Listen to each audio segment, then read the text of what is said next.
Estos 2.000 metros cuadrados, renovados y equipados, que hoy inauguramos, son signo de nuestro compromiso con la sociedad a través de la investigación y la transferencia.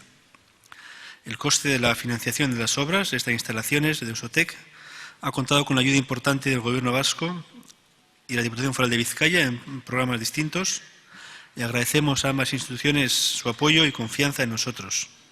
La apuesta por las ingenierías y la tecnología ha sido seña de identidad de nuestra universidad, siempre atenta a los cambios sociales y a las necesidades de los agentes económicos. Los espacios que inauguramos hoy representan la apuesta de Deustotec de seguir remando para abordar los retos nuevos y los que aún están por llegar.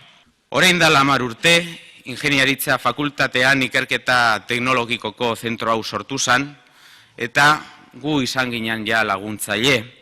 Denporeak erakutsi dauanez, asmatu egin zenuten eta egin genduan.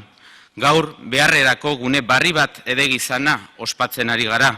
Gune horrek, zalantzabarik, Deustotekek lortu dauan maila zientifiko eta teknologikoko altua manteni duten lagunduko deu.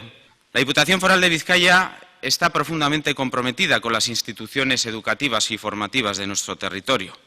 Y lo hacemos por convencimiento, pero también por responsabilidad.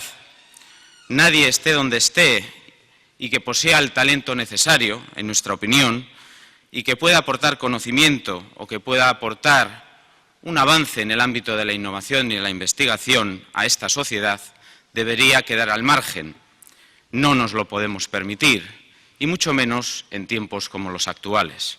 Quiero reconocer el esfuerzo innovador que demuestra la Universidad de Deusto con este proyecto que crece y se fortalece desde el compromiso con la formación, la investigación y la colaboración con la empresa. Deustotekik eta Deustuko Unibertsitateari zorionak 10 urtetan egindako lanagatik eta gaur ematen duzuen aurrera urrats, aurrera pausu berri honengatik.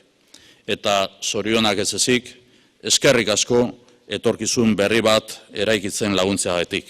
Zorionak beraz eta eskerrik asko denoi.